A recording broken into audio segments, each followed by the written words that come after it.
Esta mañana está con nosotros Eliel Amaya, socio director de Comercio Exterior e Impuestos Indirectos en Baker Tilly. Como siempre, un gusto, Eliel. ¿Cómo estás? Buenos días. Muy buenos días, ¿todo bien? Gusto de saludarte a ti y a la audiencia. Gracias.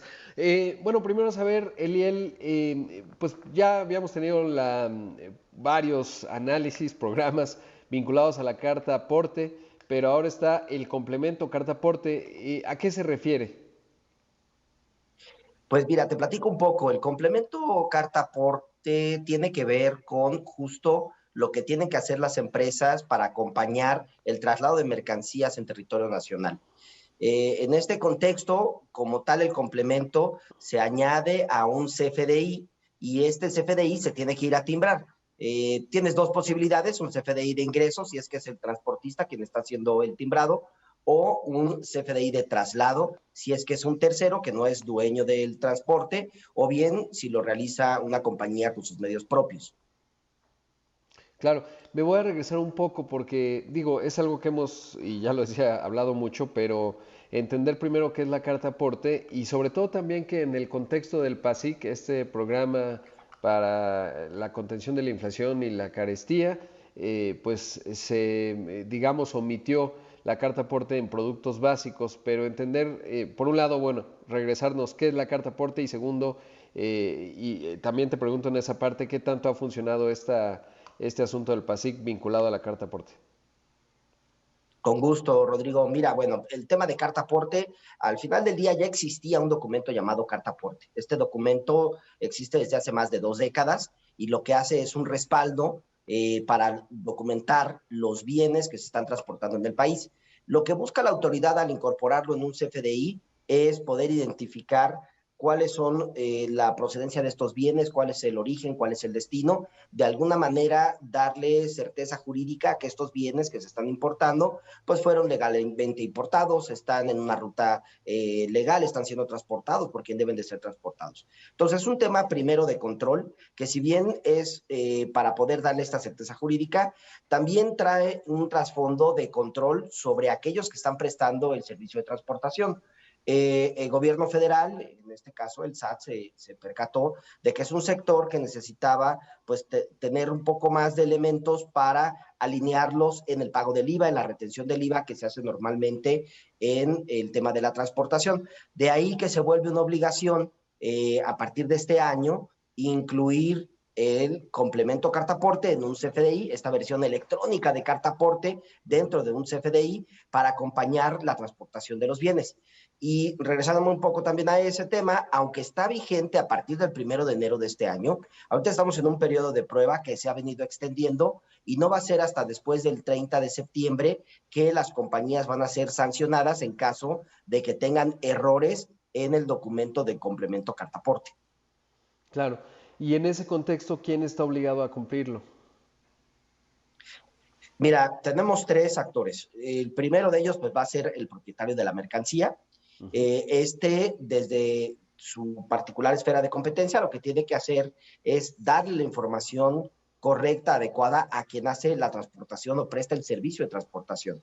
El segundo obligado, pues, será este intermediario logístico que tiene a su vez contratos con transportistas, contratos para poder brindar el servicio y por último el transportista directamente. Entonces los tres actores están obligados. Cuando decimos o cuando mencionas el transportista, es decir, si hay un hombre camión que a su vez fue contratado por una compañía que se dedica, digamos, al asunto logístico, ese es el tercer componente, ¿no? Ese conductor hombre camión o si está contratado, digamos, por la misma empresa, digamos, tiene esa característica, la persona que va, digamos, en el transporte de esta mercancía. Es correcto, justo como lo señalas, y de hecho, la persona que físicamente está prestando la transportación, este hombre camión, tendrá que emitir un CFDI de ingreso por los servicios que está prestando de transportación y este CFDI de ingreso tendrá pues acompañado el complemento cartaporte pues con los datos de la mercancía, origen, destino, etcétera. Claro. Ahora, en caso de incumplimiento, ¿qué tipo de sanciones se están contemplando y sobre todo qué tipo de mecanismos de verificación? porque bueno, pues una parte ocurrirá en las carreteras, pero otra parte directamente en las empresas, digamos un productor de bienes de consumo y en las transportistas, o sea, en esos tres, pero ¿cuál es el monto de las sanciones y los mecanismos? Pues hay diferentes tipos de sanciones. La primera y más obvia, pues tiene que ver con el documento como tal y la normatividad que le acompaña, que esa, insisto, está suspendida ahorita el sancionar que esté incorrecto hasta el 30 de septiembre. Y ahí, pues, la penalización, pues, tendría que ir de la mano con la penalización que sucede con cualquier otro CFDI que esté incorrecto, que es, pues, una sanción para aquel que lo está emitiendo, que puede llegar hasta cerca de los 100,000 pesos en caso de reincidencia, y por otro lado el castigo de que sea un gasto no deducible y un IVA no acreditable. Entonces, eso desde el punto de vista del documento y lo que se pudiera sancionar, incluso con sistemas, pues porque todo esto pasa a un proceso de timbrado. Pero también es una realidad que al ser un soporte de la legal estancia de las mercancías, pues todos los contribuyentes, los mismos transportistas, se van a ver incomodados en un acto de autoridad en cualquier carretera federal cuando pues se les detenga y se solicite el detalle de la carta aporte, y esto pues no coincida con la mercancía que se está transportando, y bueno, procederá entonces pues lo que se conoce en comercio exterior como un embargo precautorio para poder demostrar cuál es el verdadero origen de la mercancía que se está transportando. Y bueno, ante ello habrá un procedimiento también que se tiene que encauzar, pues para efectos de demostrar que la mercancía pues es nacional o es importada, cuál es la legal estancia, la legal tenencia, y esto pues se permea, ¿no? No solo es el medio de transporte que se embarca, es la mercancía, y además tendrá que ser ambos, transportista y dueño, los que tengan que rendir cuentas ante esta verificación. Hoy una pregunta muy básica, ¿qué tipo de autoridad es la que puede detener, digamos, un transportista en la carretera? Es decir, ¿es la Guardia Nacional? Obviamente tiene sus propios agentes, la Policía Fiscal. ¿Quién? Mira, es bastante amplio. El quién sí efectivamente Guardia Nacional, pero bueno, dependerá del tramo, pues puede haber más injerencia, incluso hasta, pues existe la posibilidad que si te encuentras todavía en territorio de la aduana, el mismo ejército te pueda pedir cuentas, y Ah, las facultades pues se extienden también a otros organismos de el servicio público, como puede ser funcionarios del SAT en verificaciones de la mercancía, o el mismo Profeco pudiera también hacer algún ejercicio de facultades. Entonces, sí, son varios los actores que van a estar haciendo esta verificación. Y también comentar que ante esto, pues existe la posibilidad de que esta carta aporte no se lleve propiamente en un papel impreso, sino que se puede también mostrar de manera electrónica, y bueno, pues eso hará las mismas veces del documento impreso. Y en este contexto me preguntabas algo que dejé sin contestar, que era, sí, lo pues, del cómo se está PASIC, viendo la exacto. implementación. Y la implementación está complicada porque muchas organizaciones no estaban acostumbradas a invertir el proceso. Es decir, llegaba el transportista, tomaba la mercancía, se la llevaba.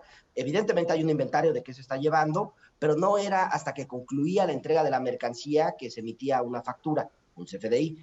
Ahora lo que plantea la autoridad es que sea al revés. Es desde que llega y hace el levante de la mercancía, pues se tiene que timbrar un CFDI, tenemos que dar el detalle de la mercancía, tenemos que decir a dónde se entrega. Entonces, cambia el proceso de las organizaciones, y con ello cambia el flujo de la información, que es donde he visto que les está costando más trabajo. Si bien existen sistemas que respaldan todo el control de inventarios, como te decía, pues ese detalle no estamos acostumbrados a dárselo al transportista. Y ahora tenemos que buscar un punto donde dejar esta información para que el transportista la recupere y pueda ir a timbrar su CFDI. Entonces, hemos visto una serie de soluciones tecnológicas que pueden ayudar, pero realmente lo complejo es Sí, reorganizar el proceso que existía en la claro. organización. Eliel, debo hacer un corte, pero te pido si te mantienes en esta llamada para seguir conversando un poco más justamente pues de todo este asunto. Además hay un congreso clave del 13 al 16 de julio, así que lo comentamos al regresar. Esto es Imagen Empresarial, no le cambie, volvemos. Esto es Imagen Empresarial y esta mañana estoy conversando con Eliel Amaya, socio director de Comercio Exterior e Impuestos Indirectos en Baker Tilly. Y Eliel, antes de ir al corte, bueno, nos decías cómo va la implantación, por supuesto del complemento carta aporte y cómo ha funcionado, abundando ya tuvimos que irnos al corte, pero cómo ha funcionado en el tema del PASIC, porque había ciertas mercancías de insumos, tanto de productos alimenticios como los propios productos, en donde prácticamente entró una suerte de suspensión, o al menos eso fue lo que se dijo en su momento. ¿Ha ocurrido así y cómo se hace la distinción? Claro, sí, sí ha ocurrido y bueno, la distinción es relativamente fácil porque pues el sector al que está enfocada la exención pues es el sector primario. Entonces, Claro. pues claramente pues ahí no hay más que ver el tipo de mercancía y con eso pues quedaría como que cubierta la situación. Ahora, con ello, lo que me queda claro también es que el gobierno federal reconoce pues que hay un costo implícito en este tipo de medidas que si bien buscan un mayor control, dar certeza jurídica por un lado a los gobernados en términos de la mercancía que se transporta y por otro lado, lo que yo comentaba del tema del IVA en el sector de transporte, pues es un costo que pues existe y que se está eximiendo por el momento para este sector, ¿no? Bueno, todos los demás, aunque no están exentos, porque ahorita estamos en este periodo de prueba, ya deben de estar incluyendo el complemento carta aporte en los CFDIs que utilicen para el traslado de las mercancías. Ahora, ¿existe la posibilidad de que pueda haber alguna extensión? Porque, bueno, pues siempre, digo, una empresa, tanto de bienes de consumo como transportistas, incluso pienso un hombre camión, pues no debe estar a la expectativa de que esto se va a extender, pero bueno, suele ocurrir. En ese sentido, ¿cómo se ve esa parte? Pues mira, probablemente sí, la realidad es que ya llevan 3 veces que se Varias, ¿no? mueve Sí. o se difiere. Entonces sí, digo, puede existir, eso siempre es una posibilidad. Y la realidad es que es mucho más complejo de lo que normalmente se pudo haber pensado. Yo invito a la audiencia a considerar, por decir, cadenas de suministro que mueven pues animales o productos vivos, donde pues salen 10, pero no llegan 10, ¿no? O Claro. tienes que ir a recuperar mercancía y no sabes cuál es el total de la mercancía. Sucede en varios sectores o imaginemos tal vez dentro de las grandes cadenas pues de retail o de alimentos, donde tienes que ir entregando producto a las tienditas de la esquina. Entonces, cada que te vuelves a mover de un punto a otro, pues ya cambió tu carta aporte. Entonces, hay un montón de escenarios que no se consideraron al inicio y que bueno, todo esto se ha venido afinando y yo creo que en la labor conjunta que sigue haciendo gobierno federal con varias cámaras, pues van a llegar a definiciones que van a ser importantes para este tipo de cadenas de suministro que están vivas conforme vas avanzando en la cadena de suministro, ¿no? Sí, por supuesto. Fundamental. Y eso nos lleva al tema del Congreso, allá en Boca del Río. Cuéntanos de él y qué implica, qué van a hablar, etcétera. Por supuesto, pues mira, es el Congreso Nacional de Agentes Aduanales que están en la Confederación de la CAREM, y es un congreso muy importante porque van a platicar pues varios funcionarios de gobierno federal que tienen que ver con la administración del comercio exterior. Y bueno, pues recordemos que en México es muy común la figura del agente aduanal para poder hacer las operaciones de comercio exterior. Hablarán funcionarios de la nueva Agencia Nacional de Aduanas, de la parte administrativa del SAT, funcionarios que están colocados en puntos estratégicos en la Organización Mundial de Aduanas, y justo lo que se discute en estos foros, pues es el comercio exterior, cómo se lleva en México, hacia dónde vamos, cómo el TEMEC ha venido a beneficiar o a cambiar las reglas del juego y cómo se va adaptando México en este tratado que si bien promete mucha más inversión, bueno, pues tiene algunos cambios que tenemos que ir adaptando. Entonces, pues sí, es un congreso muy importante donde se dará este intercambio entre altos mandos del gobierno federal y un elemento principal en el comercio exterior de México, que son los agentes aduanales. Sí, que de hecho les mandamos un abrazo porque este programa, por ser tan temprano, muchos de ellos empiezan temprano y entonces les mandamos un saludo a todos y sobre todo pues muchos cambios como en muchos otros ámbitos y para eso este congreso pues será clave. Definitivamente, les mandamos seguramente un abrazo a todos nuestros colegas agentes aduanales, pues que se agrupan en esta confederación y les deseamos un exitoso congreso. Sin duda. Eliel, pues muchas gracias. Abundamos mucho en el complemento carta aporte, creo que es fundamental porque hay muchas dudas, espero que hayan sido resueltas y te mando un gran abrazo. ¿Dónde los encontramos? Nos pueden encontrar en nuestras redes sociales, en Facebook, LinkedIn, también en nuestra página de internet, nuestra oficina virtual, bakertilly.com. Muchas gracias. Gracias. Ahí escuchamos a Eliel Amaya, socio director de Comercio Exterior e Impuestos Indirectos en Baker Tilly, México.